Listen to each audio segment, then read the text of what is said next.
Recebi uma notícia muito interessante do meu editor de vídeos aqui, e aí eu resolvi gravar esse vídeo em formato notícia, talvez? Não sei, para falar sobre essa notícia interessante que acabei de pesquisar aqui. Não é de hoje que a gente vê muitas empresas experimentando reduzir um dia da semana de trabalho dos colaboradores. Então, esse colaborador ele passa a descansar 3 dias e a trabalhar 4 dias na semana. E pelas notícias que eu ouço, normalmente elas trazem uma perspectiva muito positiva sobre essas iniciativas dentro das empresas. Mas existem algumas perguntas que sempre ficam na minha cabeça quando eu vejo essas notícias. Será que as empresas brasileiras estão preparadas para reduzir a jornada de trabalho de 5 dias da semana para 4 dias? Como é que será o impacto disso? Como é que essas empresas costumam fazer essa transição? Eu não imagino que seja algo fácil para planejar, para implementar, e normalmente o que a gente vê nessas notícias é simplesmente a iniciativa e o resultado, mas nunca a gente vê o como isso aconteceu e quais são os prós e os contras. A notícia é a seguinte: boa notícia, redundância, né? Boa notícia para todos que sonham com uma semana de trabalho de 4 dias. A Microsoft testou o modelo e aprovou. A experiência foi realizada nos escritórios do Japão, onde trabalham 2.280 funcionários. E durante todo o mês de agosto, os trabalhadores foram dispensados de trabalhar às sextas-feiras. A iniciativa tem como objetivo ajudar os colaboradores a encontrar um equilíbrio entre a vida pessoal e profissional. Isso é muito interessante porque no Japão existe uma cultura de workaholic muito peculiar, digamos assim. Lá existe uma cultura onde muitos japoneses praticamente vivem para o trabalho. Acordam, tomam um café, vão trabalhar, ficam em jornadas de 10, 12 horas de trabalho, porque eles recebem por hora, então quanto mais eles trabalham, mais eles recebem. Aí eles voltam para casa, comem e dormem, justamente para no dia seguinte acordar cedo, tomar café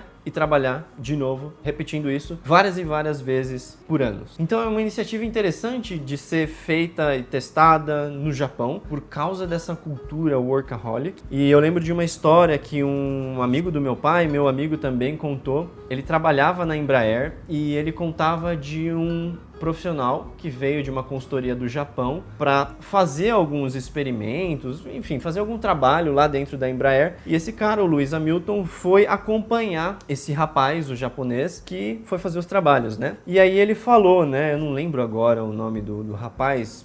Kuroki-san, vamos trabalhar aqui. Acabou agora a nossa jornada de trabalho. Vamos sair, vamos para um restaurante, vamos curtir, vamos conhecer um pouco São Paulo. E aí ele falou, como assim? Não, eu vou para casa para comer e dormir, porque amanhã eu tenho que trabalhar mais, né? E para ele isso era muito estranho, porque ele não estava acostumado com o tempo fora do trabalho, ou a vida que não era o trabalho. A parte dele que estava dissociada do trabalho que ele fazia. E quando ele contou aquilo com muita surpresa, e eu também recebi com muita surpresa, é meio estranho pra gente que tem uma cultura como essa, onde existe o horário para entrar, o horário para sair e tudo mais. Segundo nota divulgada pela empresa, embora a quantidade de horas gastas no trabalho diminuiu, a produtividade dessas pessoas aumentou. Tem um outro detalhe importante aqui, ó. A orientação da liderança era que as equipes cortassem o tempo gasto com reuniões e e-mails. Pediu para que eles priorizassem trocas de mensagens por meio de aplicativos. Caso fossem necessários, os encontros não deveriam durar mais do que 30 minutos. A primeira pergunta que vem para mim é como é que esse processo ele é implementado por parte da empresa e o quanto as lideranças estão conscientes do movimento que está acontecendo. Os colaboradores vão ter 4 dias para trabalhar. Será que a pressão dos líderes pelos resultados vai aumentar proporcionalmente durante esses 4 dias? Será que isso não vai gerar mais estresse por 4 dias de uma forma que não compense tirar esse 5º dia? Pode ser uma grande armadilha uma empresa tirar um dia de trabalho, mas pressionar muito mais os colaboradores. Será que isso é sustentável? Então as lideranças precisam estar muito alinhadas e conscientes de que isso é um experimento e de que esses resultados vão vir como uma consequência e não como uma obrigação de que eles sejam mais produtivos. Tem um outro elemento dentro disso tudo, particularmente no Japão, que normalmente as pessoas durante a jornada jornada de trabalho no Japão, elas não costumam conversar, como eu vejo em muitas empresas aqui no Brasil, onde o colaborador está no seu computador ali e de repente ele lembra de algum assunto e começa a trocar palavras ali, né,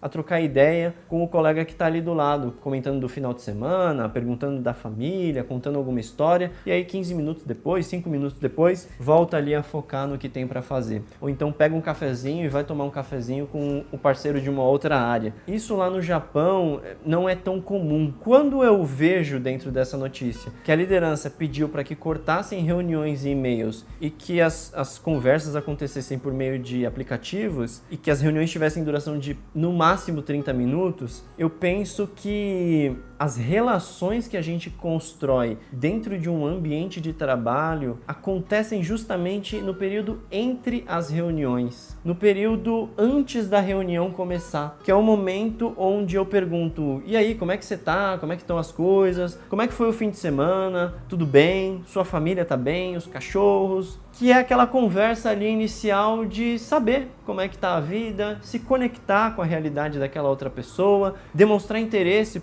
pelo que ela costuma fazer, pelo que ela gosta de fazer. E são nesses momentos em que a conexão, o relacionamento entre as pessoas se constroem. Para uma equipe isso é muito valioso, porque esses elos geram relações e uma cultura mais bem estabelecida, mais forte para uma empresa. E para o bem-estar dos funcionários também.